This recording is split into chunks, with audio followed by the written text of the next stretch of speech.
Thank you, Mr. Chair, and thank you to the ranking member for holding this. I want to compliment each of you being here based on both merit but also a long lineage of successful insight into the strength of the U.S. dollar on the global economy. Now, it is my belief that we are not under immediate threat of the U.S. dollar being replaced as the world's reserve currency. However, there are developments here that I applaud this Congress in taking a leadership role in helping to drive. So, Mr. Billings, I'm going to begin with you, both in your defense service as well as at Treasury. In February of this year, the Office of Foreign Asset Control issued action against several Russian individuals and proxies accused of skirting one of the most aggressive, or at least so-called aggressive, sanction regimes in U.S. history. Could you please talk with us about how Russian individuals and defense firms like Rostec have been able to facilitate arms sales under this extreme sanction regime leveled by the president? Congressman, some of the sanctions that this administration have imposed have been effective, and in particular, some of the actions taken against Russian oligarchs. Likewise, I think it's commendable that they have rallied the UK and the EU and even some Asian allies to further impose sanctions. But overall, the sanctions imposed by the Biden administration have not, in fact, been the strongest ever, as they've touted. They're riddled with loopholes and exceptions. We're in the process of allowing the Iranians to continue to cut billion-dollar deals with Rosatom, which is the organization which also, by the way, is expanding the Russian nuclear weapons stockpile, for instance. So it's not been comprehensive. We need to go after the full set of banks across the board, and we need to go after Russian oil exports. Otherwise, it prolongs the war. Fully agree with you on that, and I compliment the fact that we have been able to work with our allies on this. The challenge, though, remains that there is a shadow network in which a lot of this is skirting U.S. sanctions, and we are losing the ability to control that. Specifically, let's talk about one of these, the Zemenkov network. It's beginning to chip away at U.S. foreign policy and the legitimacy of the U.S. dollar in just the way you highlighted. Tell me how one of these networks operates outside the U.S. control system. Well, they do it in a lot of ways. I mean, Russia also partners with Hezbollah, for instance, in skirting sanctions on both sides of that equation. And they use jurisdictions which don't have really truly effective anti-money laundering regulations. And here I'm specifically talking about the Emirates.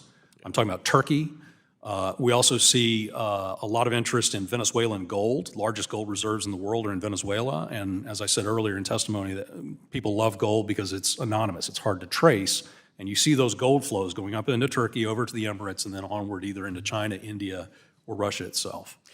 So what was just highlighted here is this idea that we are, weaponizing a network. Dr. McDowell, I want to speak to one of these points that you brought up during your opening here. When people talk of weaponizing currents, I would offer it's a mistake to assume that currency is the weapon beyond the monetary means. Really what we're talking about here, currency is just the payload. The real weapon is the underlying rails, the networks that these currencies and their corresponding payments and economic activity are transmitted on.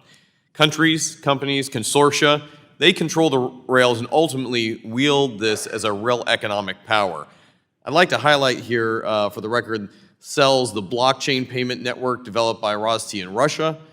CHIPS, as was highlighted, a payment clearing settlement out of the communist Chinese currency. In 2022 alone, we saw over $14 trillion in transactions through this network in over 109 countries.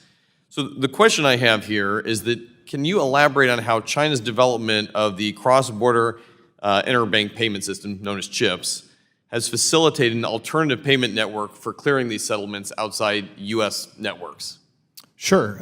So CIPS, essentially what we're talking about here is a Chinese replication of CHIPS, the Clearinghouse Interbank Payments System in the United States. And what that is a system of correspondent banking accounts between hubs. These are big global banks to which thousands of smaller banks are connected and have shared accounts with, right? And so if you think about when you move around the country in through airplane, right, you're connecting in a major hub, connects all the smaller airports. It's sort of what we're talking about. And CIPS has something like 70 direct participants. These are all Chinese state-owned banks that are at the core of the CIPS network. And they're connected to now around 1,400 indirect participants.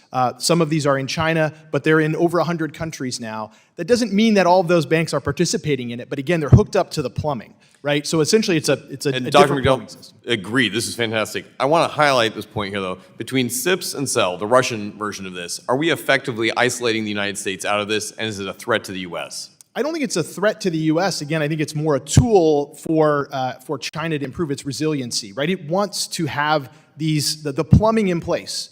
So if it gets caught in a Russia-like scenario, right, it already has that network and can, if it needs to, lean more heavily on it. It's already using it, but it's marginal right now. Thank you, Mr. Chair. I yield my time.